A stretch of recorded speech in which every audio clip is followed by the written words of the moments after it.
Hello friends, आपके अपने channel Jaiswal virtual classes में एक बार फिर आपका बहुत बहुत स्वागत है। फ्रेंड्स, आज मैं प्रैक्टिस सेट सीरीज से एक नए वीडियो के साथ आपके बीच में उपस्थित हुआ हूं और आज की इस वीडियो में फ्रेंड्स हम इस टॉपिक से जो विभिन्न परीक्षाओं में क्वेश्चन पूछे गए हैं, जो इस टॉपिक से क्वेश्चन बन सकते हैं, उन समस्त क्वेश्चनों को संकलित करके इस वीडियो में रखने का प्रयास किया गया है ताकि आपकी तैयारी को बेहतर से बेहतर बनाया जा सके। और जब भी आप इस वीडियो को देख करके परीक्षा में जाएँ तो इस टॉपिक से आपके कोई भी क्वेश्चन गलत ना होने पाए।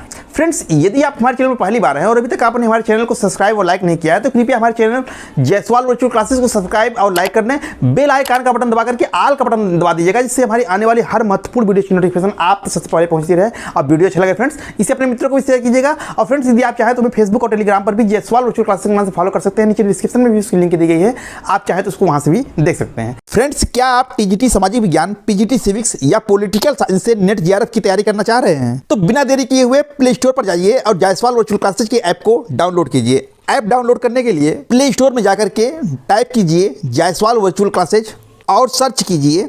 आपको कुछ इस तरह से इंटरफेस खुल के सामने आएगा और वहाँ जायसवाल वर्चुअल क्लासेज का आपको लोगो दिखाई दे रहा होगा, उस पर क्लिक कीजिए और लोगो सहित जायसवाल वर्चुअल क्लासेज लिखा हुआ कुछ इस तरह का इंटरफेस आपके सामने आएगा। आप इंस्टॉल का बटन दबा दीजिए। इंस्टॉल होने के बाद ओपन का बटन दबाएंगे तो जायसवाल वर्चुअल क्लासेज का ऐप खुल जाएगा। यहाँ पर आपको लॉगिन करने के लिए मोबाइल नंबर और कुछ परमिशन मांगा जाएगा। जैसे ही आप मोबाइल नंबर डाल के परमिशन देते हैं, ऐप चालू हो जाएगा और सारी सूचनाएं यहीं पर मिल जाएंगी। तो बिना देरी किए फ्रेंड्स, ऐप को डाउनलोड कीजिए। तो आइए फ्रेंड्स, बिना देरी के वीडियो को शुरू करते हैं।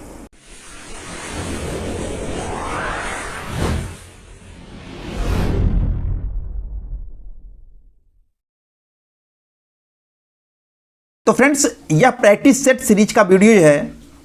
आज का टॉपिक है राष्ट्रपति। राष्ट्रपति एक बहुत ही लंबा टॉपिक है जिससे बहुत से क्वेश्चन बनते हैं। इसके हर एक पॉइंट से बहुत से क्वेश्चन निकलते हैं, कई तरह से क्वेश्चन बनते हैं।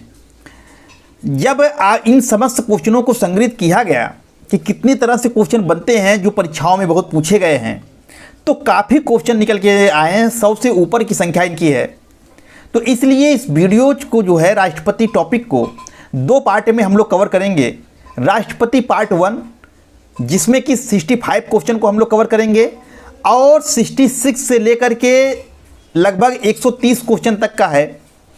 उन क्वेश्चनों को जो है हम लोग राष्ट्रपति पार्ट 2 में कवर करेंगे। यानी कि राष्ट्रपति से 2 प्रैक्टिस सेट की वीडियो आएंगे। पहला है राष्ट्रपति पार्ट 1, जिसको कि आप लोग देख रहे हैं, और इसके बाद दूसरे क्लास में हम लोग देखेंगे राष्ट्रपति पार्ट 2। इसके जहाँ से ये वीडियोज ख़त्म हो गए वहीं से अगला पार्ट जो है वो शुरू होगा। तो शुरू करते हैं फ्रेंड्स। क्वेश्चन नंबर 1 है कि अध्यक्षात्मक शासन का उदय सर्वप्रथम किस देश में हुआ। यानी प्रेसिडेंटियल जो रूल है, इसका उदय सर्वप्रथम किस देश में हुआ? युगोस्लाविया में, मिस्र में, स्विट्जरलैंड में या संयुक्त राज्य अमेरिका में? तो फ्रेंड्स देखिए, हमारा उत्तर हो जाएगा डी, संयुक्त राज्य अमेरिका। अध्यक्षात्मक शासन प्रणाली जो है उसका सर्वश्रेष्ठ उदाहरण जो है वो संयुक्त राज्य अमेरिका है। व्यवस्थापिका और कार्यपालिका में संबंध के आधार पर शासन प्रणाली 2 प्रकार की होती है, संसदात्मक शासन प्रणाली और अध्यक्षात्मक शासन प्रणाली। संसदात्मक शासन प्रणाली का सर्वश्रेष्ठ उदाहरण जो है ब्रिटेन है और अध्यक्षात्मक शासन प्रणाली का सर्वश्रेष्ठ उदाहरण संयुक्त राज्य अमेरिका है। और संयुक्त राज्य अमेरिका में ही सर्वप्रथम इस शासन व्यवस्था का उदय हुआ। ठीक है, तो क्वेश्चन नंबर 1 का डी, संयुक्त राज्य अमेरिका, सही होगा। क्वेश्चन नंबर 2 है फ्रेंड्स कि निम्न में से कौन असंगत है?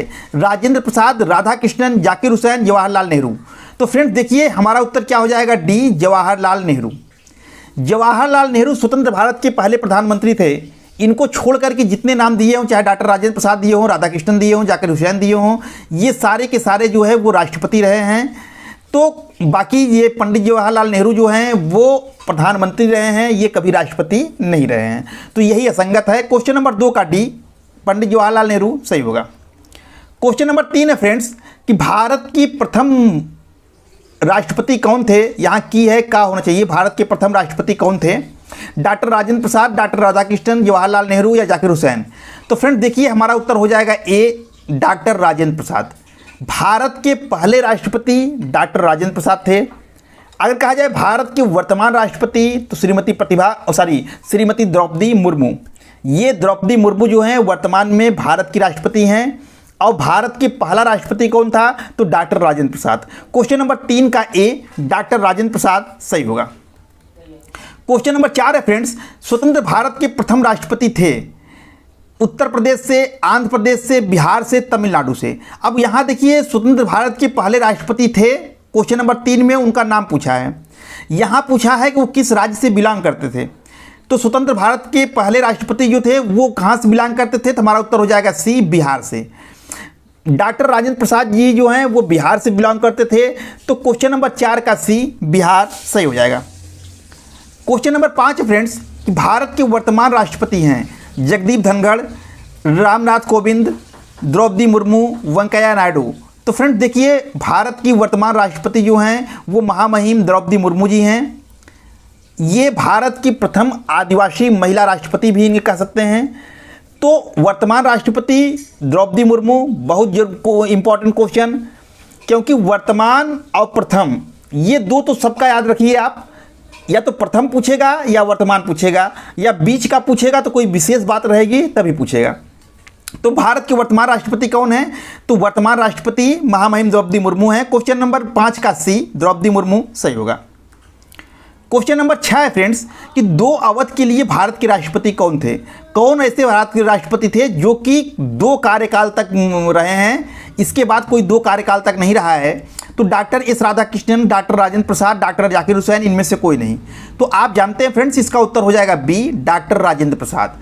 डॉक्टर राजेंद्र प्रसाद ऐसे राष्ट्रपति थे जो कि 2 कार्यकाल तक राष्ट्रपति के पद पर रहे हैं। 1962 तक ये राष्ट्रपति के पद का निर्वहन किया है इन्होंने। तो 2 अवध तक राष्ट्रपति रहने वाले कौन थे, डॉक्टर राजेंद्र प्रसाद थे। क्वेश्चन नंबर 6 का बी, डॉक्टर राजेंद्र प्रसाद सही होगा। क्वेश्चन नंबर 7 है फ्रेंड्स, कि भारत का कार्यपालिका अध्यक्ष कौन होता है। एग्जीक्यूटिव हेड ऑफ इंडिया, प्रधानमंत्री, विरोधी दल के नेता, राष्ट्रपति, भारत सरकार के मुख्य सचिव। तो फ्रेंड्स हमारा उत्तर हो जाएगा सी, राष्ट्रपति। भारत के कार्यपालिका प्रमुख कहो चाहे कार्यपालिका का अध्यक्ष कहो, वो राष्ट्रपति होता है। आप जानते हैं फ्रेंड्स कार्यपालिका के अंतर्गत जो है वो राष्ट्रपति भी आते हैं, उपराष्ट्रपति भी आते हैं, प्रधानमंत्री, मंत्रिपरिषद और जो है भारत का महान्यायवादी, ये सब जो हैं किसके अंतर्गत आते हैं, भारत की कार्यपालिका के अंतर्गत। लेकिन इन सब का हेड जो होता है, कार्यपालिका का जो प्रमुख होता है, या जिसे हम कह सकते हैं कि कार्यपालिका का अध्यक्ष होता है, वो होता है राष्ट्रपति। कार्यपालिका की जितनी शक्तियां होती हैं वो राष्ट्रपति के में निहित होती हैं, और देश का शासन जो है वो राष्ट्रपति के नाम पर ही चला जाता है। तो कार्यपालिका का प्रमुख कौन होता है या कार्यपालिका का अध्यक्ष कौन होता है, तो वो होता है भारत का राष्ट्रपति। क्वेश्चन नंबर 7 का सी, राष्ट्रपति सही होगा। क्वेश्चन नंबर 8 है फ्रेंड्स, संविधान के निम्नलिखित अनुच्छेदों में से किस एक के अंतर्गत संघ की कार्यपालिका शक्तियां राष्ट्रपति में निहित होंगी। अनुच्छेद 51, अनुच्छेद 52, अनुच्छेद 53, अनुच्छेद 54।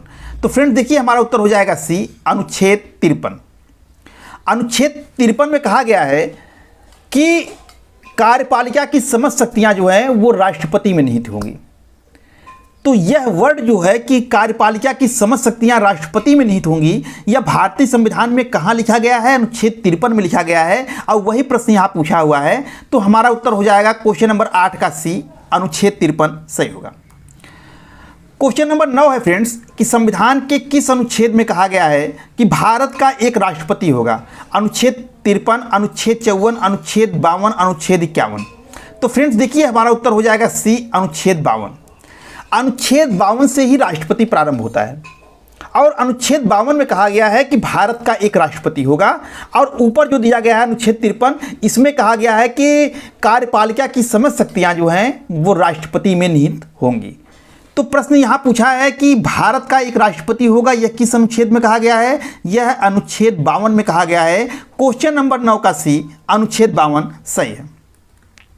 क्वेश्चन नंबर 10 है फ्रेंड्स, कि भारतीय संविधान में समस्त कार्यपालिका शक्तियां किस में निहित हैं, या भारतीय संविधान में केंद्रीय सरकार के अधिशासी शक्तियां किस में निहित किया गया है। देखिए फ्रेंड्स क्वेश्चन वही है, अब केवल उसको बनाने का तरीका अलग हो गया है।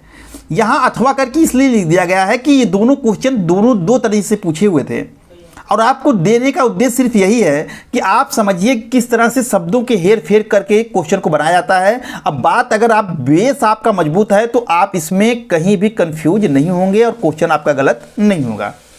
तो प्रश्न क्या कह रहा है कि भारतीय संविधान में समस्त कार्यपालिका शक्तियां किस में निहित होंगी, या भारतीय संविधान में केंद्रीय सरकार की अधिशासी शक्तियां किसमें निहित होंगी। अधिशासी मतलब कार्यपालिका शक्तियां किसमें निहित किया गया है। तो फ्रेंड्स देखिए, मैंने ऊपर ही बताया कि कार्यपालिका का जो प्रधान होता है वो राष्ट्रपति होता है। संविधान के अनुच्छेद 52 में कहा गया है कि भारत का एक राष्ट्रपति होगा। 53 में कहा गया है कि कार्यपालिका की समस्त शक्तियां राष्ट्रपति में निहित होंगी। तो चाहे यहाँ से अब इतना जानते हैं अगर आप, तो यहाँ से किसी भी तरह से क्वेश्चन पूछे कार्यपालिका की समस्त शक्तियाँ किसमें होंगी, राष्ट्रपति में, तो हमारा उत्तर सी रहेगा। या अगर ये पूछे सरकार की सारी शक्तियाँ किसमें हैं, तो राष्ट्रपति में। केंद्रीय कार्यपालिका का प्रमुख कौन होता है, राष्ट्रपति कौन होता है। कार्यपालिका का अध्यक्ष कौन होता है, राष्ट्रपति होता है। भारत का प्रथम नागरिक कौन होता है, राष्ट्रपति होता है। तो ठीक है, तो क्वेश्चन नंबर 10 का सी राष्ट्रपति सही होगा। क्वेश्चन नंबर 11 है फ्रेंड्स कि राष्ट्रपति पद्धति में समस्त कार्यपालिका शक्तियां निहित होती हैं। राष्ट्रपति में, कैबिनेट में, व्यवस्थापिका में, उच्च सदन में। तो उत्तर हमारा हो जाएगा फ्रेंड्स ए, राष्ट्रपति में। राष्ट्रपति पद्धति को हम अध्यक्षात्मक शासन प्रणाली भी कहते हैं। और अध्यक्षात्मक शासन प्रणाली कहो चाहे राष्ट्रपति पद्धति कहो, राष्ट्रपति पद्धति में समस्त शक्तियां राष्ट्रपति में निहित होती हैं। अध्यक्षात्मक शासन में समस्त कार्यपालिका शक्तियां राष्ट्रपति में निहित होती हैं। ऊपर ही आपको बताया गया कि अध्यक्षात्मक शासन का सर्वश्रेष्ठ उदाहरण कौन सा है, संयुक्त राज्य अमेरिका। भारत में अध्यक्षात्मक शासन व्यवस्था है कि नहीं है, तो नहीं है। यहाँ पर संसदात्मक शासन व्यवस्था है। ठीक है, तो राष्ट्रपति पद्धति में समस्त कार्यपालिका शक्तियां किसमें निहित होती हैं, तो राष्ट्रपति में निहित होती हैं। क्वेश्चन नंबर 11 का ए, राष्ट्रपति सही होगा।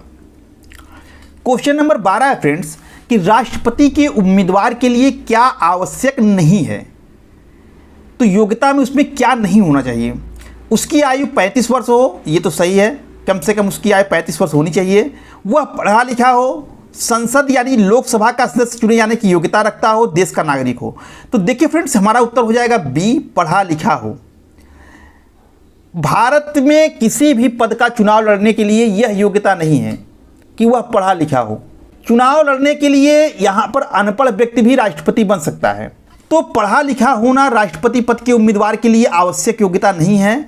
इसको छोड़कर के जो तीनों चीज़ें हैं, उसकी आयु कम से कम 35 वर्ष हो, वह लोकसभा का सदस्य चुने जाने की योग्यता रखता हो, भारत का नागरिक हो, यह राष्ट्रपति पद के उम्मीदवार की योग्यता में आता है। तो हमारा उत्तर हो जाएगा बी। क्वेश्चन नंबर 12 का बी सही है। क्वेश्चन नंबर 13 है फ्रेंड्स, भारतीय राष्ट्रपति के विषय में निम्नलिखित कथनों पर विचार कीजिए। उसे भारत का नागरिक होना चाहिए, उसे 35 वर्ष की उम्र पूरी कर लेनी चाहिए, उसे संसद का सदस्य निर्वाचित होने की योग्यता रखनी चाहिए। अब यहाँ कूट दिया गया है, कूट में से आपको उत्तर चुनना है। इसमें दिया है 1 सही है, 2 सही है, 1 और 2 दोनों सही है, 1 और 3 सही है। तो देखिए फ्रेंड्स, उसे भारत का नागरिक होना चाहिए, ये तो सही है कि राष्ट्रपति पद के लिए योग्यता है कि उसे भारत का नागरिक होना चाहिए। उसे 35 वर्ष की आयु पूरी कर लेनी चाहिए, उसे ये भी सही है। उसे संसद का सदस्य निर्वाचित होने की योग्यता रखनी चाहिए। देखिए, उसे संसद का सदस्य निर्वाचित होने की योग्यता नहीं रखनी है। जब हम संसद कहते हैं तो यहाँ दोनों सदनों की बात होती है, लोकसभा और राज्यसभा दोनों की बात होती है। राष्ट्रपति पद के लिए योग्यता है कि उसे लोकसभा का सदस्य निर्वाचित होने की योग्यता होनी चाहिए। तो अगर यहाँ लोकसभा दिया हो तो सही हो जाता है, लेकिन संसद दिया है इसलिए गलत है। तो हमारा उत्तर क्या होगा, 1, 2, ये सही होगा। तो 1, 2 कहाँ है, सी में है। तो अब विकल्प जो है सी सही होगा, यानी कि क्वेश्चन नंबर 13 का सी सही है। क्वेश्चन नंबर 14 है फ्रेंड्स कि भारत का राष्ट्रपति एक संसद सदस्य नहीं होता है, क्योंकि उसे अपने कार्यालय की गरिमा को कायम रखना है, उसे यह देखना है कि वह निष्पक्ष रहे, वह सरकार के अधीन एक लाभदायक पद धारण करता है, वह यह बनना नहीं चाहता। तो फ्रेंड देखिए, हमारा उत्तर हो जाएगा बी, उसे यह देखना है कि वह निष्पक्ष रहे। फ्रेंड्स, राष्ट्रपति का पद जो होता है वो बहुत ही गरिमापूर्ण पद होता है। राष्ट्रपति मतलब राष्ट्र का स्वामी, भारत का पहला नागरिक। और राष्ट्रपति जो बनता है वह संसद का सदस्य नहीं होता है, इसलिए नहीं होता है ताकि कि वह दलगत राजनीति से ऊपर रहे। वह उसको दिखाई देना चाहिए कि वह निष्पक्ष रहे, क्योंकि वह विपक्ष की भी बात सुनेगा, सत्ता पक्ष की भी बात सुनेगा। तो वह उसे यह देखना है कि वह निष्पक्ष रहे, इसलिए भारत के राष्ट्रपति को संसद का सदस्य नहीं होना होता है। ठीक है, इसीलिए उसकी योग्यता में रखा गया कि उसके अंदर योग्यता तो होनी चाहिए, लेकिन वह संसद का सदस्य या विधान मंडल का या विधान परिषद का किसी भी पद का सदस्य नहीं होगा वो। ठीक है, तो क्वेश्चन नंबर 14 का बी, उसे यह देखना है कि वह निष्पक्ष रहे, यह सही है। क्वेश्चन नंबर 15 है फ्रेंड्स कि भारत के राष्ट्रपति पद के उम्मीदवार का प्रस्ताव किया जाना चाहिए कम से कम 50 निर्वाचकों द्वारा, 20 निर्वाचकों द्वारा, 5 निर्वाचकों द्वारा, 15 निर्वाचकों द्वारा। तो फ्रेंड्स देखिए हमारा उत्तर हो जाएगा ए, 50 निर्वाचकों द्वारा। राष्ट्रपति पद के उम्मीदवार के लिए जो योग्यता है फ्रेंड्स, उसमें उसके नाम का प्रस्तावक जो है कम से कम 50 निर्वाचक हों। 50 निर्वाचक उसके नाम का प्रस्तावक हो और 50 ही उम्मीदवार जो है, निर्वाचक जो हैं, उसके नाम का जो है वो अनुमोदन करें। यानी राष्ट्रपति पद के नाम को 50 निर्वाचकों द्वारा प्रस्तावित किया जाना चाहिए और 50 ही निर्वाचकों द्वारा उसके नाम को अनुमोदित किया जाना चाहिए। तो संख्या कितनी है? 50 निर्वाचकों द्वारा। तो हमारा उत्तर क्या हो जाएगा? 15 का ए, 50 सही है। क्वेश्चन नंबर 16 है फ्रेंड्स कि भारत के राष्ट्रपति जो है वो अपना त्यागपत्र किसको संबोधित करके देते हैं? यानी वो अपना राष्ट्रपति जो है अपना त्यागपत्र किसको देता है? लोकसभा के स्पीकर को, उपराष्ट्रपति को, प्रधानमंत्री को, सर्वोच्च न्यायालय के मुख्य न्यायाधीश को। तो फ्रेंड्स देखिए हमारा उत्तर हो जाएगा बी, उपराष्ट्रपति को। राष्ट्रपति को अपना त्यागपत्र देना होता है तो वो उपराष्ट्रपति को संबोधित करके देता है। संबोधित करके देने का मतलब है कि उपराष्ट्रपति को देता है, उसके नाम से देता है। और उपराष्ट्रपति इसकी सूचना जो है वो लोकसभा स्पीकर को देता है। ये बहुत इंपॉर्टेंट है। और अगर उपराष्ट्रपति को त्यागपत्र देना होता है तो वो राष्ट्रपति को देता है। राष्ट्रपति त्यागपत्र किसको देगा? उपराष्ट्रपति को। उपराष्ट्रपति त्यागपत्र किसको देगा? राष्ट्रपति को। तो यहाँ राष्ट्रपति त्यागपत्र पूछा है तो उत्तर हमारा हो जाएगा उपराष्ट्रपति। क्वेश्चन नंबर 16 का बी, उपराष्ट्रपति सही है। क्वेश्चन नंबर 17 है फ्रेंड्स कि भारतीय राष्ट्रपति का निर्वाचन किस प्रकार होता है? प्रत्यक्ष रूप से, राज्यसभा के सदस्यों द्वारा, लोकसभा के सदस्यों द्वारा, अप्रत्यक्ष मतदान से। तो फ्रेंड्स देखिए हमारा उत्तर हो जाएगा डी, अप्रत्यक्ष मतदान से। भारत में राष्ट्रपति का चुनाव जो है वो अप्रत्यक्ष होता है। अप्रत्यक्ष का मतलब जिसमें आम जनता वोट देने नहीं जाती है। तो राष्ट्रपति के चुनाव में आम जनता को वोट देने का अधिकार नहीं है। राष्ट्रपति का चुनाव कौन करता है? तो राष्ट्रपति का चुनाव जो है संसद के दोनों सदनों के निर्वाचित सदस्य और राज्यों और केंद्र शासित प्रदेश की विधानसभाओं के निर्वाचित सदस्य इनके चुनाव में भाग लेते हैं। यही लोग उनको वोट देते हैं।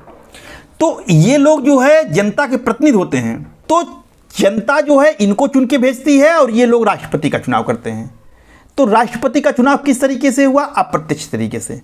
जिस चुनाव में आपके घर वाले वोट देने जाएं या आम जनता वोट देती हो वह चुनाव प्रत्यक्ष कहलाता है। जैसे ग्राम प्रधान का चुनाव, लोकसभा सदस्य का चुनाव, विधानसभा सदस्य का चुनाव।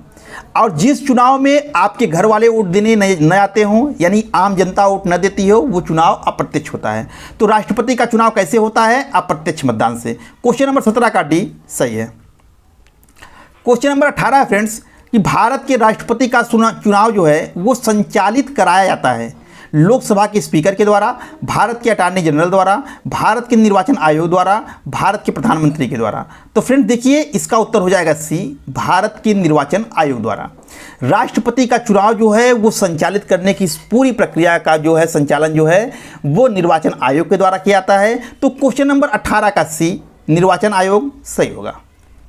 क्वेश्चन नंबर 19 है फ्रेंड्स कि भारत का राष्ट्रपति द्वारा निर्वाचित किया जाता है। किसके द्वारा निर्वाचित किया जाता है? प्रत्यक्ष चुनाव द्वारा, सार्वभौमिक वयस्क मताधिकार प्रणाली द्वारा, संसद के सदस्य द्वारा या निर्वाचक मंडल द्वारा। तो फ्रेंड्स देखिए हमारा उत्तर हो जाएगा डी, निर्वाचक मंडल द्वारा।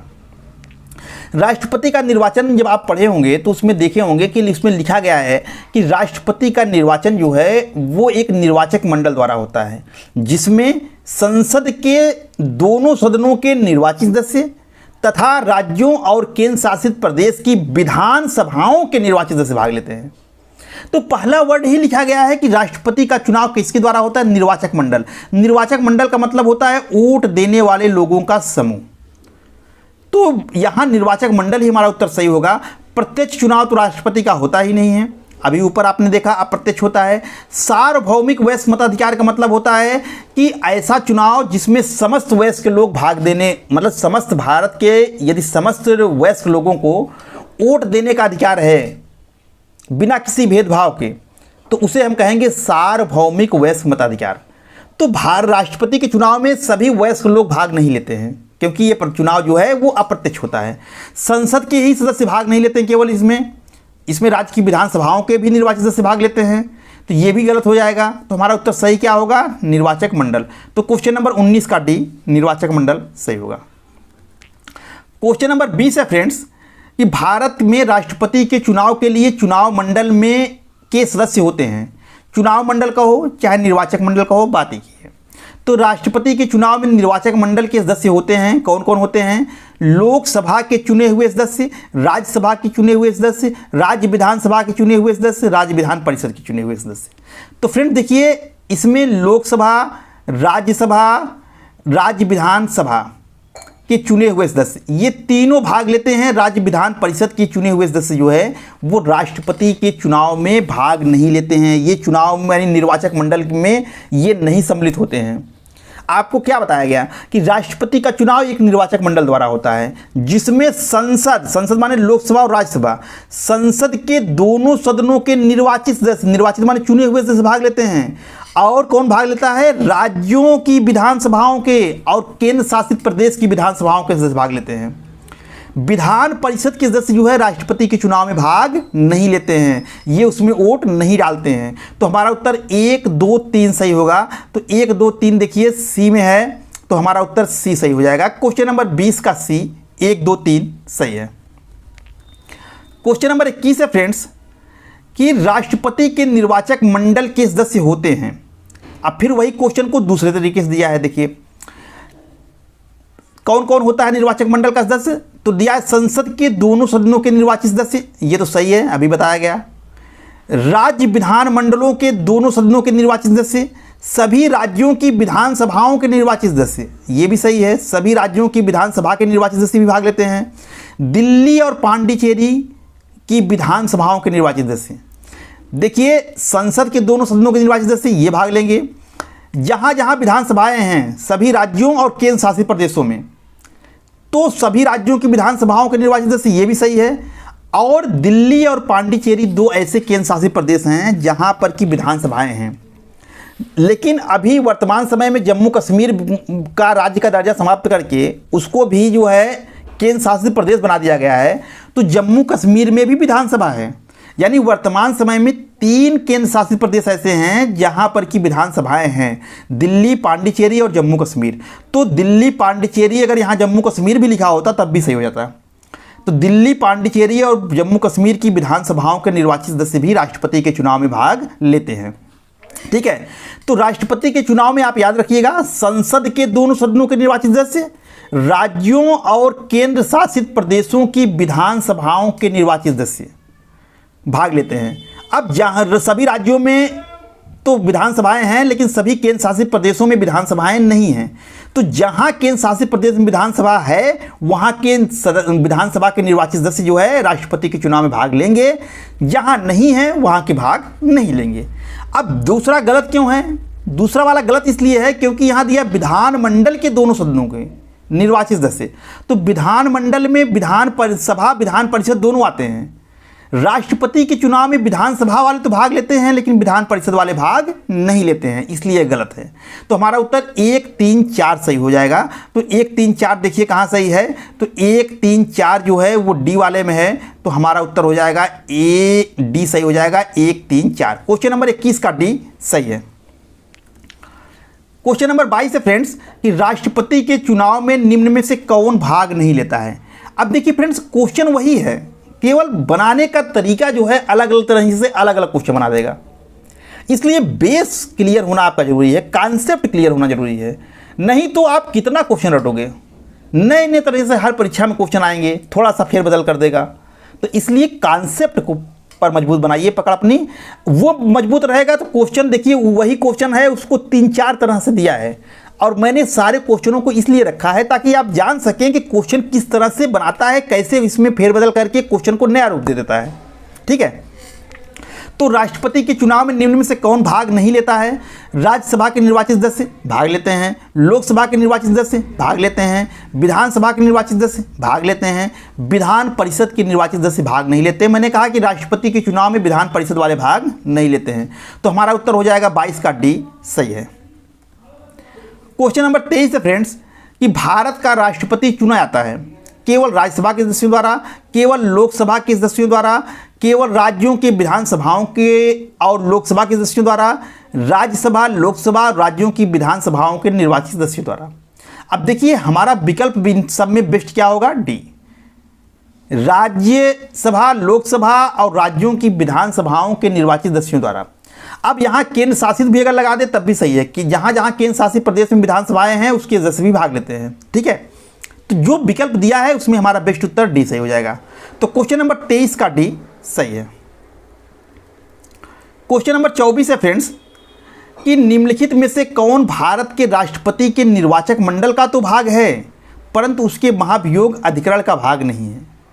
प्रश्न क्या कर रहा है कि कौन सा ऐसा चीज इसमें से उत्तर है जो निर्वाचक मंडल में तो है, यानी वो राष्ट्रपति के वोट तो देता है, लेकिन जब उस पर महाभियोग लगाया जाता है तो महाभियोग में के वोटिंग में उसको नहीं बुलाया जाता है।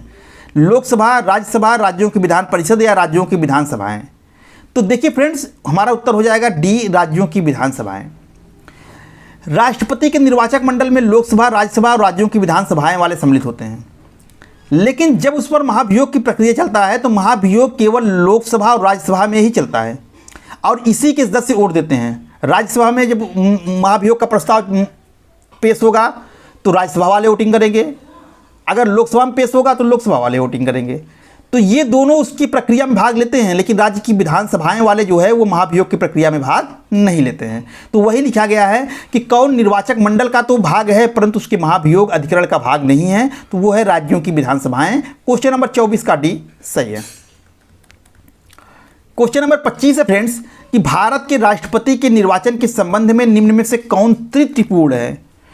तो निर्वाचन के संबंध में कौन त्रुटिपूर्ण है, गलत है कौन, निर्वाचक मंडल, आनुपातिक प्रतिनिधित्व, एकल संक्रमणीय मत पद्धति, सूची पद्धति। तो फ्रेंड देखिए हमारा उत्तर हो जाएगा डी, सूची पद्धति। राष्ट्रपति का निर्वाचन कैसे होता है, तो राष्ट्रपति का निर्वाचन एक निर्वाचक मंडल द्वारा होता है, ये शब्द आ गया। राष्ट्रपति का निर्वाचन आनुपातिक प्रतिनिधित्व की एकल संक्रमणीय मत प्रणाली द्वारा होता है, तो ये भी इसका अपनाया जाता है राष्ट्रपति के चुनाव में। सूची पद्धति का प्रयोग जो है राष्ट्रपति के चुनाव में नहीं होता है, तो यही गलत है। तो क्वेश्चन नंबर 25 का डी सही है। क्वेश्चन नंबर 26 है फ्रेंड्स, भारत में राष्ट्रपति का चुनाव किया जाता है प्रत्यक्ष निर्वाचन द्वारा, एकल संक्रमणीय मत प्रणाली द्वारा, आनुपातिक मत प्रणाली द्वारा, खुला बैलेट द्वारा। तो फ्रेंड्स देखिए हमारा उत्तर हो जाएगा बी, एकल संक्रमणीय मत प्रणाली द्वारा। राष्ट्रपति का चुनाव जो है एकल संक्रमणीय मत प्रणाली द्वारा होता है, तो 26 का बी, एकल संक्रमणीय मत प्रणाली सही होगा। क्वेश्चन नंबर 27 है फ्रेंड्स, भारत के राष्ट्रपति को उसके पद से हटाया जा सकता है भारत के प्रधानमंत्री द्वारा, लोकसभा के द्वारा, भारत के मुख्य न्यायाधीश द्वारा या संसद द्वारा। तो फ्रेंड देखिए हमारा उत्तर हो जाएगा डी, संसद द्वारा। राष्ट्रपति को उसके पद से हटाया जा सकता है किसके द्वारा, संसद द्वारा। यहाँ कई चीज़ ध्यान रखिएगा कि राष्ट्रपति को उसके पद से तभी हटाया जाएगा जब वो संविधान का अतिक्रमण करता हो। राष्ट्रपति को हटाने के लिए महाभियोग का प्रस्ताव लाया जाता है, जो प्रस्ताव लाया जाता है उसको कहते हैं महाभियोग का प्रस्ताव।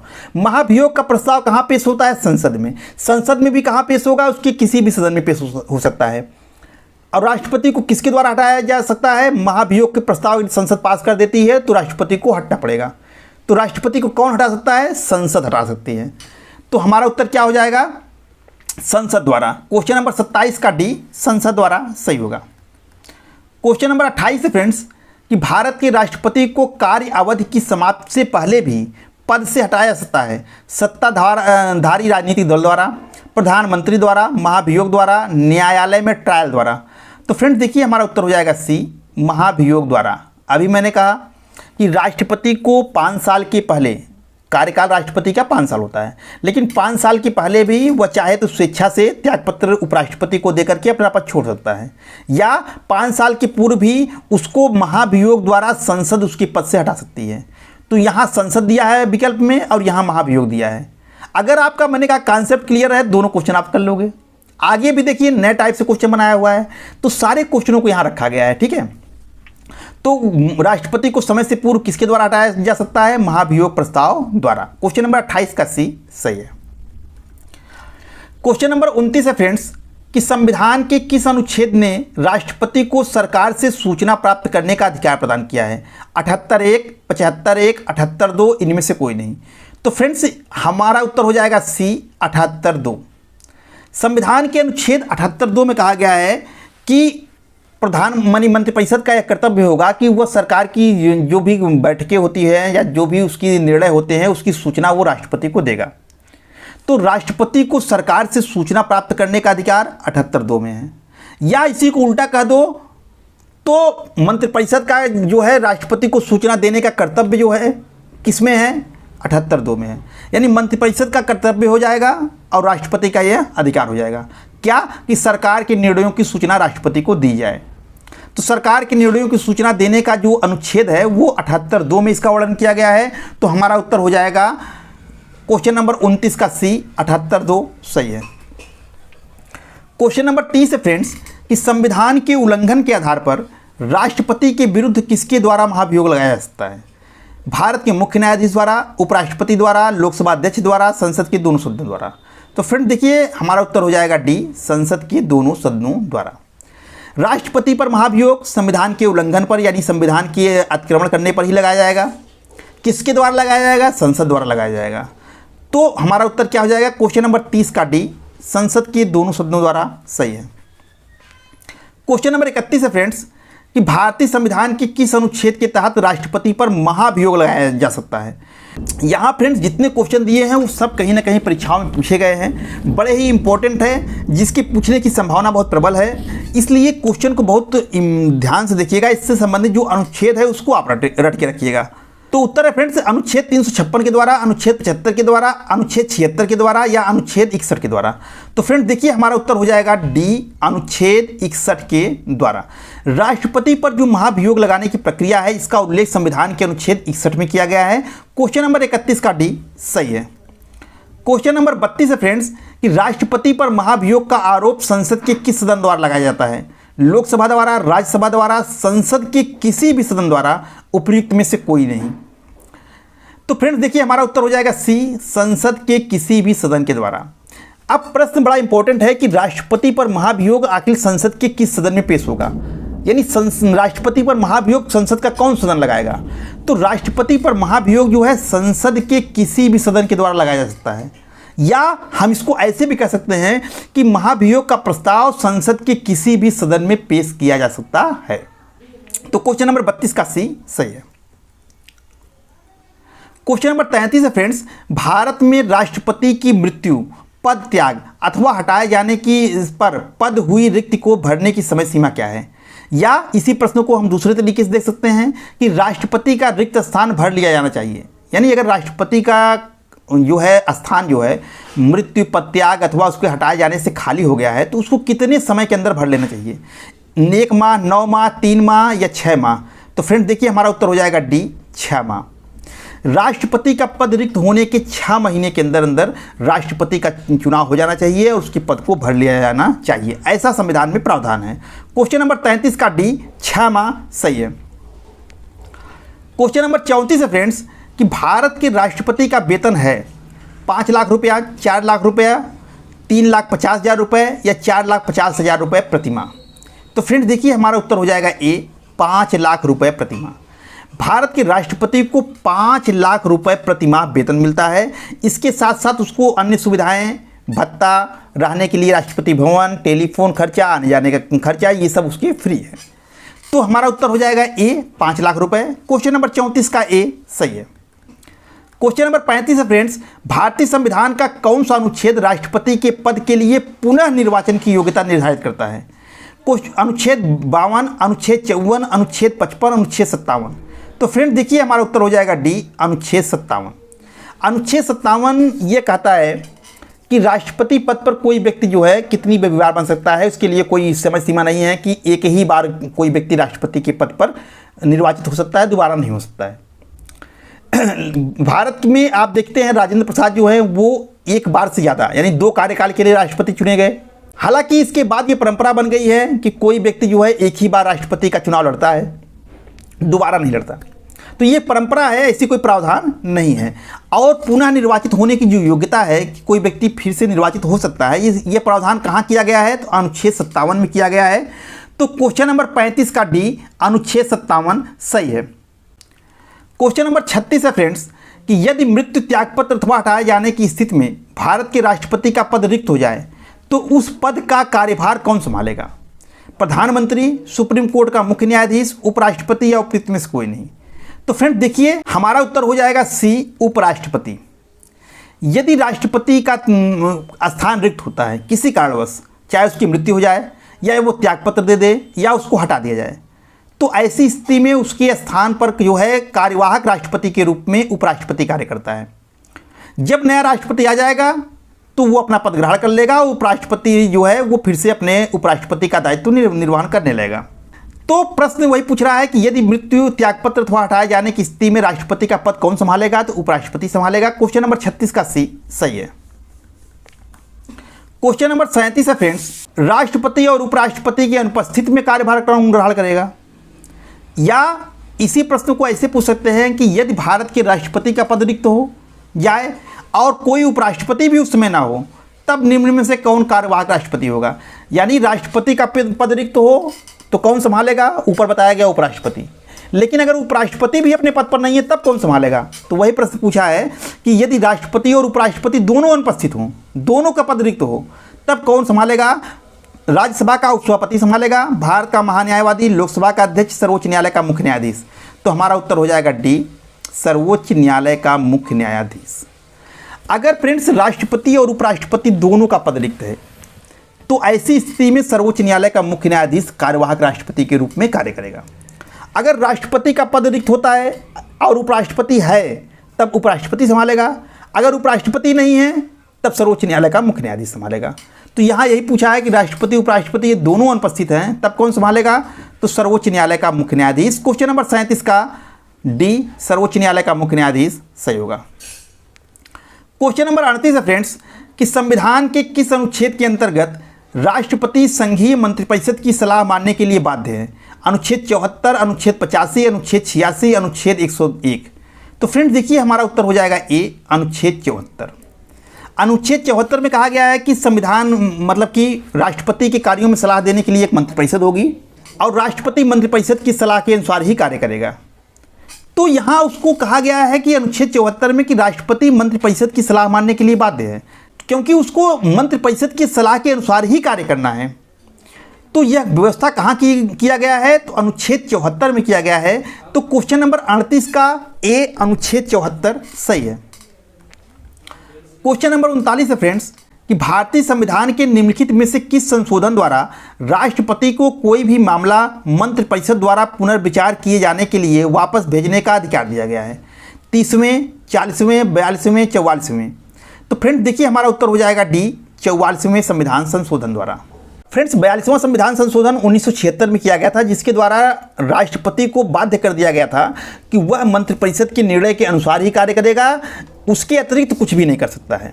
लेकिन 44वें संविधान संशोधन द्वारा राष्ट्रपति को यह छूट दे दिया गया है कि वह कोई भी मामला जो है वो पुनर्विचार के लिए एक बार मंत्रिपरिषद को वापस भेज सकता है। अगर मंत्रिपरिषद फिर से उसी चीज़ को वैसे ही या उस संशोधन को स्वीकार करके राष्ट्रपति के पास भेज देती है तो फिर राष्ट्रपति उसको मानने के लिए बाध्य है। यानी कहने का मतलब ये है कि राष्ट्रपति को तो करना कार्य जो है मंत्रिपरिषद के अनुसार ही है, जैसा वो राय देगी वैसा ही करना है। लेकिन मान लो मंत्रिपरिषद ने कोई प्रस्ताव भेजा और राष्ट्रपति को लग रहा है कि इसमें कुछ त्रुटियां हैं, तो वह एक बार जो है उस पर कोट लगा करके कि यह चीज़ इसमें गलत है या अपना सुझाव दे सकता है, वह मंत्रिपरिषद को पुनर्विचार करने के लिए उस प्रस्ताव को वापस एक बार भेज सकता है। लेकिन उसके प्रस्ताव सुझाव को या उसके संशोधन को मानना या ना मानना मंत्रिपरिषद के ऊपर निर्भर करता है। अगर मंत्रिपरिषद उसको दोबारा भेजती है उसके पास तो फिर वो मानने के लिए बाध्य होगा। ठीक है, तो यह जो एक बार मंत्रिपरिषद को पुनर्निर्वाचन के लिए वापस पुनर्विचार के लिए वापस भेजने का जो अधिकार दिया गया वो 44वें संविधान संशोधन के द्वारा दिया गया था।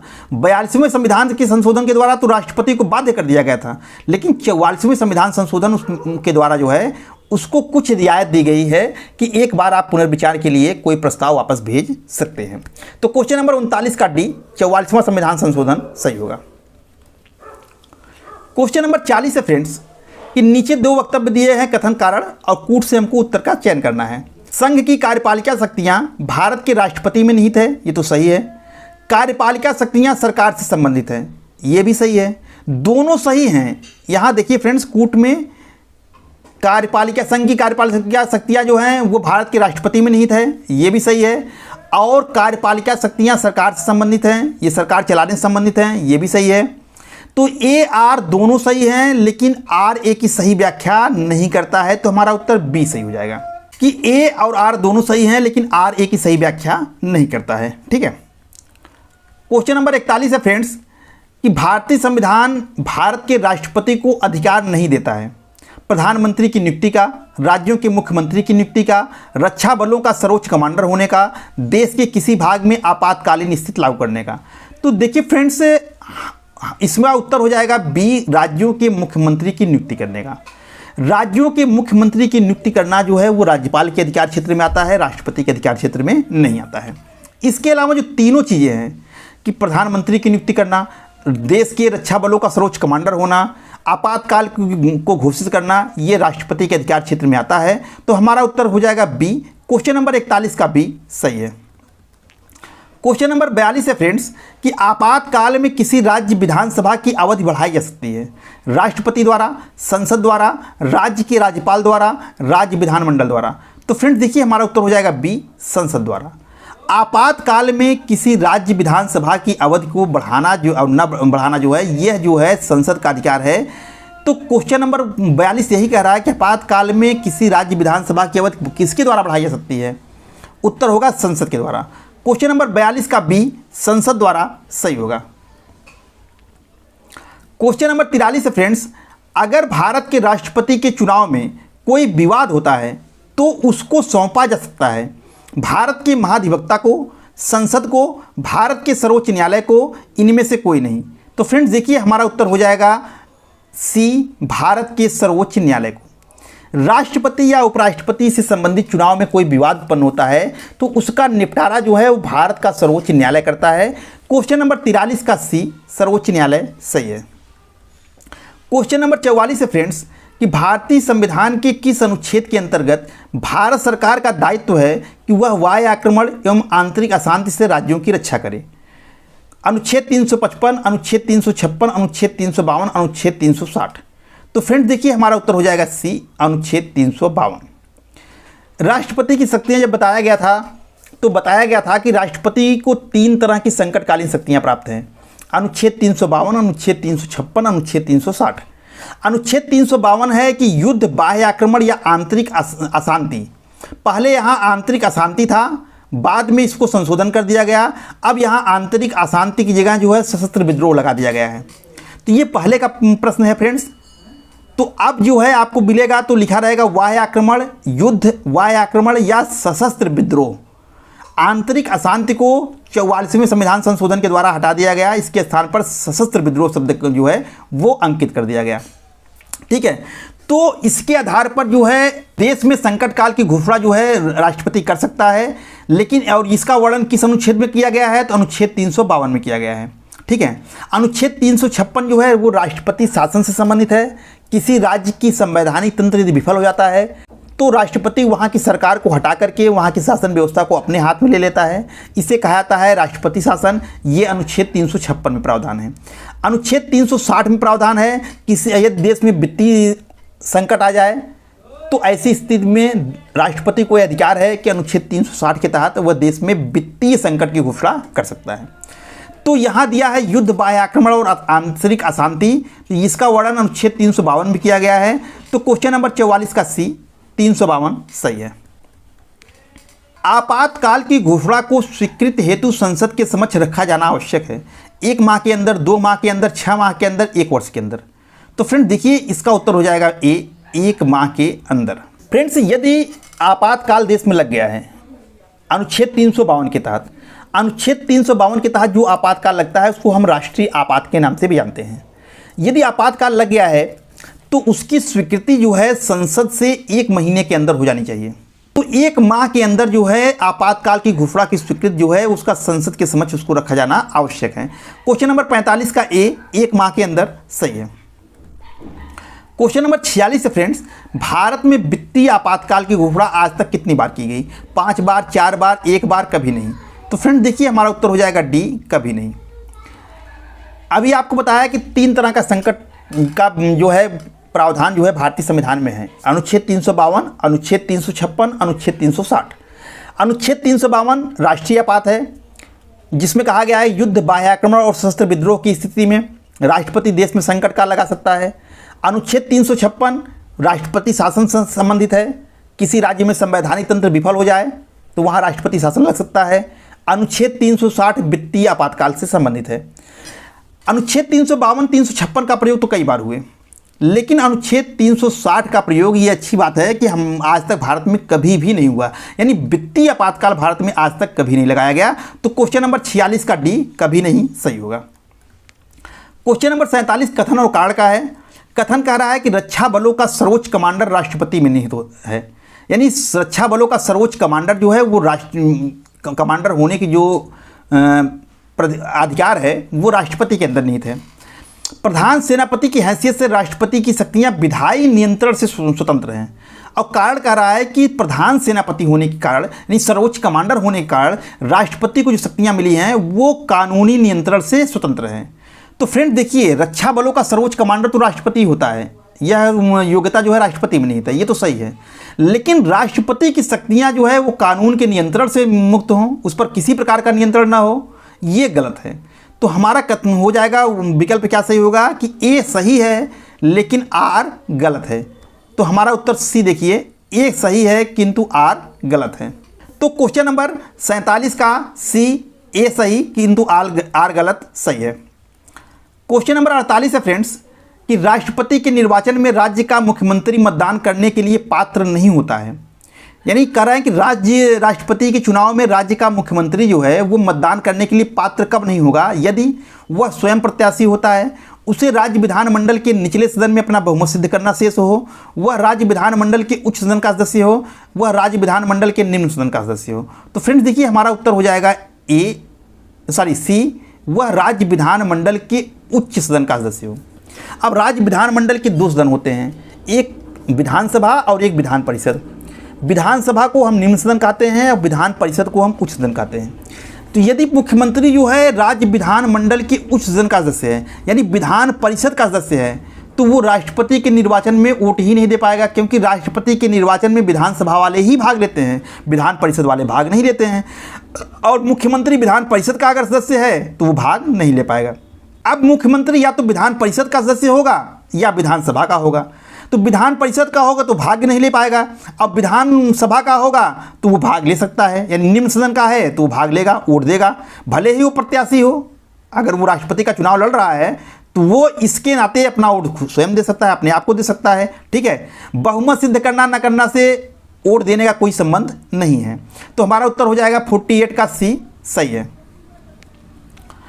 क्वेश्चन नंबर 49 है फ्रेंड्स, निम्नलिखित में से राष्ट्रपति किसकी नियुक्ति करता है? भारत के महान्यायवादी की, नियंत्रक एवं महालेखा परीक्षक की, एक राज्य के राज्यपाल की, उपरोक्त सभी की। तो फ्रेंड्स देखिए, हमारा उत्तर हो जाएगा डी, उपरोक्त सभी की। राष्ट्रपति जो है वो भारत के महान्यायवादी, नियंत्रक, महालेखा परीक्षक यानी कैग और राज्यपाल सभी की नियुक्ति करता है। तो हमारा उत्तर क्या हो जाएगा? उपयुक्त सभी। क्वेश्चन नंबर 49 का डी, उपयुक्त सभी सही है। क्वेश्चन नंबर 50 है फ्रेंड्स कि राष्ट्रपति कार्यकाल कितना होता है? 5 वर्ष, 4 वर्ष, 6 वर्ष, 7 वर्ष। तो फ्रेंड्स उत्तर हो जाएगा ए, 5 वर्ष। राष्ट्रपति का कार्यकाल 5 वर्ष होता है फ्रेंड्स। क्वेश्चन नंबर 50 का ए, 5 वर्ष सही है। क्वेश्चन नंबर 51 है फ्रेंड्स कि राष्ट्रपति 5 वर्ष तक अपने पद पर रहता है अपने निर्वाचन की तारीख से, संसद द्वारा निर्धारित तिथि से, अपने पद ग्रहण की तिथि से, निर्वाचन आयोग द्वारा घोषित तिथि से। तो फ्रेंड्स देखिए, हमारा उत्तर हो जाएगा सी, अपने पद ग्रहण करने के दिन से। राष्ट्रपति अपने पद ग्रहण करने, जिस दिन वो पद ग्रहण करता है, शपथ लेता है, उस दिन से लेकर 5 साल तक अपने पद पर रहेगा। ठीक है, निर्वाचन की तारीख या ये सबसे मतलब नहीं है, जिस दिन वो शपथ लेता है अपने पद की, जिस दिन वो पद ग्रहण करता है, उस दिन से लेकर 5 साल तक अपने पद पर रहेगा। तो क्वेश्चन नंबर 51 का सी सही है। क्वेश्चन नंबर 52 है फ्रेंड्स कि लोकसभा और राज्यसभा की संयुक्त बैठक किसके द्वारा बुलाई जाती है? राष्ट्रपति द्वारा, लोकसभा के अध्यक्ष द्वारा, संसद द्वारा, राज्यसभा के सभापति द्वारा। तो फ्रेंड्स देखिए, हमारा उत्तर हो जाएगा ए, राष्ट्रपति द्वारा। लोकसभा और राज्यसभा की संयुक्त बैठक कौन बुलाता है? राष्ट्रपति बुलाता है। कब बुलाता है? जब संसद के दोनों सदनों में गतिरोध हो जाए किसी विधेयक को पास करने के लिए, और विधेयक कौन सा हो? साधारण विधेयक। तब संयुक्त बैठक बुलाई जाती है। तो संयुक्त बैठक बुलाता कौन है? राष्ट्रपति। संयुक्त बैठक की अध्यक्षता कौन करता है? लोकसभा का अध्यक्ष। ठीक है, तो यहाँ बुलाने के लिए क्या बात कही गई है कि संयुक्त राज्यसभा और लोकसभा की संयुक्त बैठक बुलाता कौन है? आहूत किसके द्वारा की जाती है? तो राष्ट्रपति के द्वारा। क्वेश्चन नंबर 52 का ए राष्ट्रपति सही है। क्वेश्चन नंबर 53 है फ्रेंड्स कि एक विधेयक जो संसद में प्रस्तुत किया जाता है कौन सी क्रिया के बाद अधिनियम बन जाता है? यानी जो विधेयक संसद में पेश होता है किसके बाद कानून बन जाता है? जब वह संसद के दोनों सदनों द्वारा पारित हो जाता है, जब राष्ट्रपति अपनी सहमति दे देता है, जब प्रधानमंत्री इस पर हस्ताक्षर कर देता है, जब सर्वोच्च न्यायालय इसे केंद्रीय संसद के अधिकार क्षेत्र में होना घोषित करता है। तो फ्रेंड देखिए हमारा उत्तर हो जाएगा बी, जब राष्ट्रपति अपनी सहमति दे देता है। कोई भी विधेयक तभी कानून का रूप लेगा जब राष्ट्रपति अपनी सहमत दे देता है। सहमत मतलब इस पर हस्ताक्षर कर देता है। इसीलिए तो संसद का इसको अंग मानते हैं। राष्ट्रपति कार्यपालिका में आता है लेकिन इसको संसद का भी अंग माना जाता है। संसद के 3 अंग होते हैं, आपको बताया गया था कि लोकसभा, राज्यसभा और राष्ट्रपति। तो राष्ट्रपति को व्यवस्थापिका का अंग इसीलिए माना जाता है, संसद का अंग इसीलिए माना जाता है क्योंकि बिना राष्ट्रपति के हस्ताक्षर के कोई विधेयक कानून बन ही नहीं सकता है। तो विधेयक को अधिनियम बनने की प्रक्रिया क्या है? संसद द्वारा पारित होना चाहिए और राष्ट्रपति उस पर अपनी सहमति दे दे, यानी उस पर अपने हस्ताक्षर कर दें, तब वो विधेयक जो है अधिनियम में परिवर्तित हो जाता है। तो क्वेश्चन नंबर 53 का भी सही है। क्वेश्चन नंबर 54 है फ्रेंड्स कि श्रीमती द्रौपदी मुर्मू का भारतीय गणतंत्र के राष्ट्रपति के रूप में क्रम क्या है? 10वां, 11वां, 12वां या 15वां? तो फ्रेंड्स हमारा उत्तर हो जाएगा डी, 15वां। भारत के राष्ट्रपति के रूप में 15वें क्रम में आती हैं द्रौपदी मुर्मू जी, तो इनका क्रम क्या है? 15वां है। क्वेश्चन नंबर 54 का डी, 15वां सही होगा। क्वेश्चन नंबर 55 फ्रेंड्स कथन और कारण का है। कथन कर रहा है राष्ट्रपति संसद का भाग होता है, सही है, अभी बताया मैंने। संसद के दोनों सदनों द्वारा पारित विधेयक बिना राष्ट्रपति की स्वीकृति के कानून नहीं बन सकता है, ये भी सही है। और कथन कारण की व्याख्या भी कर रहा है, क्यों? क्योंकि राष्ट्रपति को संसद का अंग इसीलिए मानते हैं क्योंकि संसद द्वारा पारित कोई भी विधेयक बिना राष्ट्रपति की स्वीकृति के कानून नहीं बन सकता है। तो कथन और कारण दोनों सही हैं और कथन की कारण व्याख्या भी कर रहा है, तो हमारा उत्तर हो जाएगा ए आर दोनों सही हैं और आर जो है ए की सही व्याख्या करता है। तो क्वेश्चन नंबर 55 का ए सही है। क्वेश्चन नंबर 56 है फ्रेंड्स अध्यादेश जारी करने का अधिकार राष्ट्रपति का कौन सा अधिकार है? विधायी, न्यायिक, प्रशासनिक या व्यक्तिक? तो फ्रेंड्स देखिए हमारा उत्तर हो जाएगा ए, विधायी अधिकार। अध्यादेश जारी करना ये राष्ट्रपति का कानूनी अधिकार है। विधायी का मतलब होता है कि कानून निर्माण संबंधी अधिकार, और अध्यादेश एक तरह का कानून ही होता है, तो यह किसके अंतर्गत आएगा? कानूनी अधिकार क्षेत्र के अंतर्गत आएगा। तो 56 का ए, विधायी अधिकार सही होगा। क्वेश्चन नंबर 57 है फ्रेंड्स कि भारत के राष्ट्रपति के पास कौन कौन सी वीटो शक्तियां होती हैं? पूर्ण वीटो, पॉकेट वीटो, निलंबित वीटो, उपरोक्त सभी। तो फ्रेंड्स देखिए राष्ट्रपति के पास जो है वो उपरोक्त सभी प्रकार के वीटो होते हैं। तो फ्रेंड्स देखिए राष्ट्रपति के पास जो है वो 3 तरह के वीटो पावर होते हैं, 3 तरह की शक्तियां होती हैं, पूर्ण वीटो, पॉकेट वीटो और निलंबित वीटो। पूर्ण वीटो तब कहते हैं कि जब राष्ट्रपति जो है किसी विधेयक पर जो है वो अपना सहमति जो है या अनुमति जो है नहीं देता है, तो ये कहा जाता है कि उसने राष्ट्रपति ने पूर्ण वीटो शक्ति का प्रयोग किया है। यानी अगर राष्ट्रपति जो है किसी विधेयक पर, संसद द्वारा पारित विधेयक पर अपनी अनुमति नहीं देता है, तो वो कौन सा वीटो का प्रयोग कर रहा है? पूर्ण वीटो का। निलंबित वीटो का मतलब होता है कि जब राष्ट्रपति संसद द्वारा पारित विधेयक को पुनर्विचार के लिए संसद को वापस लौटा देता है, तब वो कहा जाता है कि वो कौन से अधिकार का प्रयोग कर रहा है? निलंबित वीटो का। यानी कि कुछ समय के लिए उसने जो है उस विधेयक को निलंबित कर रखा है, उसने पुनर्विचार के लिए संसद को वापस कर दिया।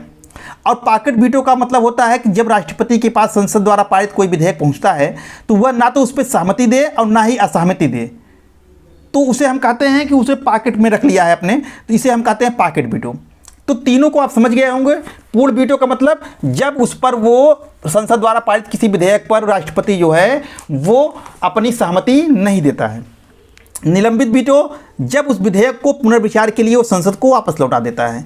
पॉकेट वीटो जब उस विधेयक को वह ना तो सहमति देता है ना तो असहमति देता है, उसे कहते हैं पॉकेट वीटो। तो राष्ट्रपति के पास तीनों तरह के वीटो हैं। तो हमारा उत्तर हो जाएगा 57 का डी, उपरोक्त सभी। क्वेश्चन नंबर 58 है फ्रेंड्स जब राष्ट्रपति एक विधेयक को पुनर्विचार हेतु यानी अनुच्छेद 111 के अंतर्गत वापस करता है, तब यह किसका उदाहरण होता है? पूर्ण निषेधाधिकार का, सीमित निषेधाधिकार का, निलंबित निषेधाधिकार का, पॉकेट निषेधाधिकार का। तो फ्रेंड्स देखिए यह उत्तर हमारा सही हो जाएगा निलंबित निषेधाधिकार यानी निलंबित वीटो का।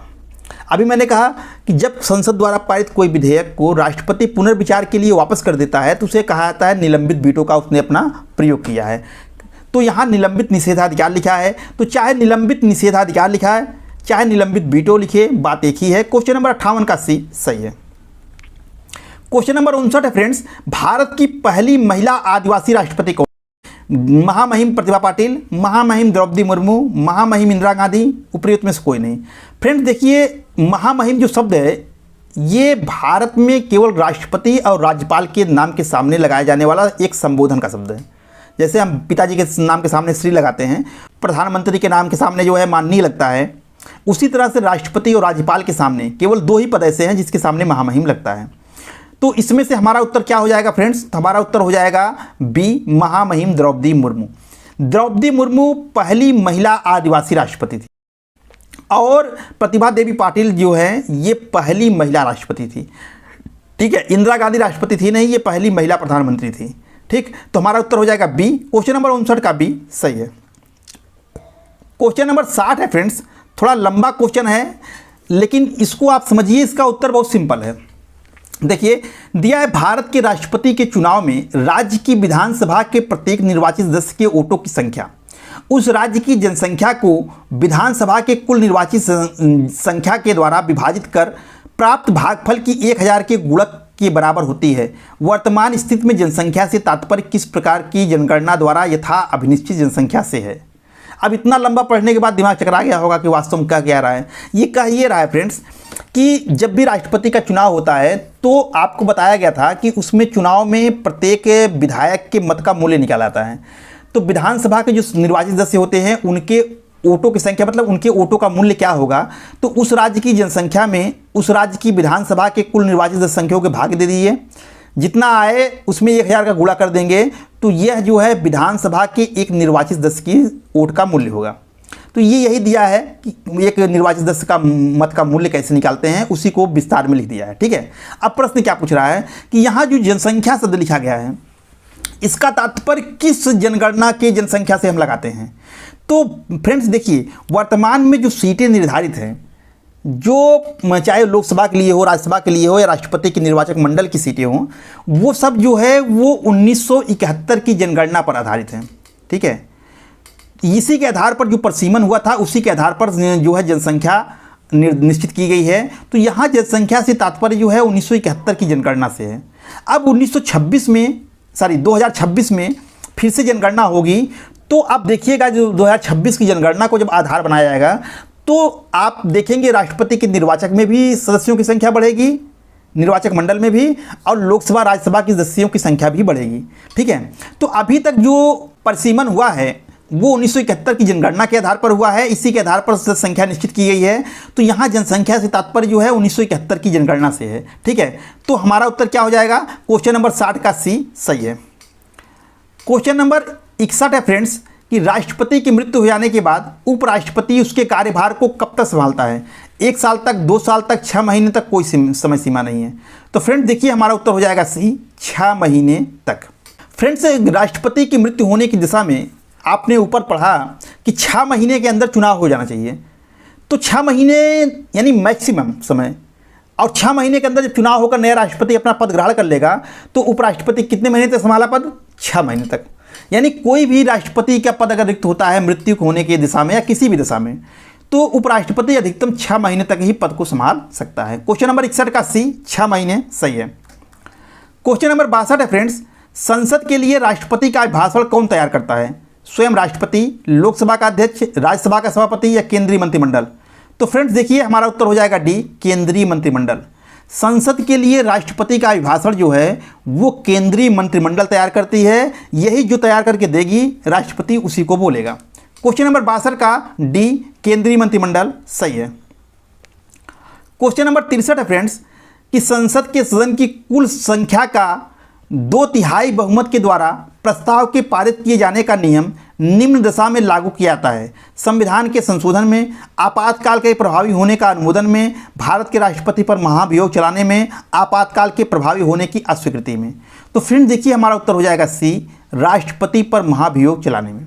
राष्ट्रपति पर महाभियोग चलाने में फ्रेंड्स सदन की कुल सदस्य संख्या का बहुमत तथा उपस्थित और मतदान करने वाले सदस्यों के 2/3 बहुमत से महाभियोग का प्रस्ताव पारित होना चाहिए प्रत्येक सदन से, यानी लोकसभा से भी 2/3 बहुमत से और राज्यसभा से भी। तो यह राष्ट्रपति पर महाभियोग चलाने के लिए यह नियम लागू होता है। संविधान में संशोधन के लिए कुछ संशोधनों पर 2/3 बहुमत का नियम लागू होता है। कुछ संशोधन ऐसे होते हैं जो साधारण बहुमत से ही पारित हो जाते हैं। तो यह पूर्णतः इस पर लागू नहीं होता है और पूर्णतः इन पर भी लागू नहीं होता है। यह पूर्णतः जो है सी पर ही लागू होता है, महाभियोग की प्रक्रिया पर ही लागू होता है पूर्णतः। तो दिए गए विकल्पों में सर्वश्रेष्ठ उत्तर हमारा होगा सी, 63 का सी सही है। क्वेश्चन नंबर 64 है फ्रेंड्स कि भारतीय संविधान के किस अनुच्छेद के अंतर्गत राष्ट्रपति संसद के दोनों सदनों द्वारा पारित किसी बिल पर अपनी स्वीकृति रोक सकता है? अनुच्छेद 63, अनुच्छेद 109, अनुच्छेद 108, अनुच्छेद 111।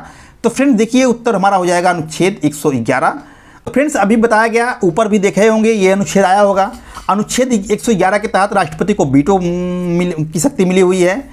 तो क्वेश्चन नंबर 64 का डी, अनुच्छेद 111 सही है। क्वेश्चन नंबर 65 है फ्रेंड्स कि भारत के राष्ट्रपति की शक्तियों के बारे में निम्नांकित में से कौन एक सही नहीं है?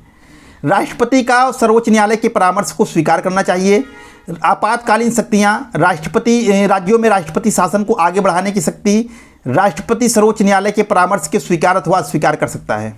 तो फ्रेंड्स देखिए, हमारा उत्तर हो जाएगा ए, राष्ट्रपति को सर्वोच्च न्यायालय के परामर्श को स्वीकार करना चाहिए। यही जो है राष्ट्रपति की शक्तियों के बारे में गलत है। अनुच्छेद 143 के तहत राष्ट्रपति जो है सर्वोच्च न्यायालय के न्यायाधीश से सलाह ले सकता है, लेकिन इस सलाह को मानना या न मानना वो राष्ट्रपति के ऊपर निर्भर है। ये बाध्यकारी नहीं है, यहाँ लिखा है स्वीकार करना चाहिए, यानी बाध्यकारी की बात कर रहा है, तो यही गलत है। बाकी आपातकालीन शक्तियाँ राष्ट्रपति में नहीं था, ये सही है। राज्यों में राष्ट्रपति शासन की अवधि को आगे बढ़ाना है, ये राष्ट्रपति की शक्ति है, ये सही है। सर्वोच्च न्यायालय के परामर्श को स्वीकार कर सकता है, ये राष्ट्रपति की शक्ति में आता है, ये भी सही है। तो गलत क्या है? ए वाला गलत है। तो क्वेश्चन नंबर 65 का ए सही है। तो फ्रेंड्स इसी के साथ ये वीडियो यहीं पर समाप्त होता है। इसमें राष्ट्रपति पार्ट 1 में कुल 65 क्वेश्चन को आपको सॉल्व कराया गया, लेकिन राष्ट्रपति से क्वेश्चन यहीं समाप्त नहीं होते हैं। इसमें बहुत से क्वेश्चन मैंने जैसा कहा कि बहुत बनते हैं, तो 66 से लेकर के आगे तक के जितने भी क्वेश्चन हैं 130 तक लगभग होंगे, वो सारे के सारे राष्ट्रपति पार्ट 2 के वीडियो में आएंगे। तो अगले क्लास में यानी अगले प्रैक्टिस सेट के वीडियो जब आएंगे तो वो वहीं से शुरू होंगे जहां से ये खत्म हुआ है, यानी क्वेश्चन नंबर 66 से ही शुरू होंगे। और फ्रेंड्स यदि आपने दोनों पार्ट को अच्छे से देख लिया है, उसको समझ लिया है, तो मुझे पूरा विश्वास है कि यहाँ से बाहर जो है, चाहे आप कोई भी परीक्षा देते हैं पॉलिटिकल साइंस की, उसके बाहर कोई भी क्वेश्चन जाने की संभावना बहुत कम है। तो फ्रेंड्स इसी के साथ ये वीडियो यहीं पर समाप्त होता है। मुझे उम्मीद है कि ये वीडियो आपको अच्छी लगी होगी। फ्रेंड्स वीडियो कैसी लगी कमेंट करके जरूर बताइएगा। और फ्रेंड्स यदि आप चाहते हैं कि इसी तरह से अच्छे क्वेश्चन को सेट मैं आपके सामने लाता रहूं, अच्छे प्रैक्टिस सेट की वीडियोज मैं आपके सामने लाता रहूं और आपकी तैयारी की बेहतर से बेहतर बनाता रहूं, तो कृपया इस वीडियो को शेयर कीजिएगा, लाइक कीजिएगा और अपने मित्रों को इस चैनल के बारे में बताइएगा। मिलते हैं फ्रेंड्स एक नए वीडियो के साथ, तब तक के लिए आपका दिन शुभ हो। धन्यवाद।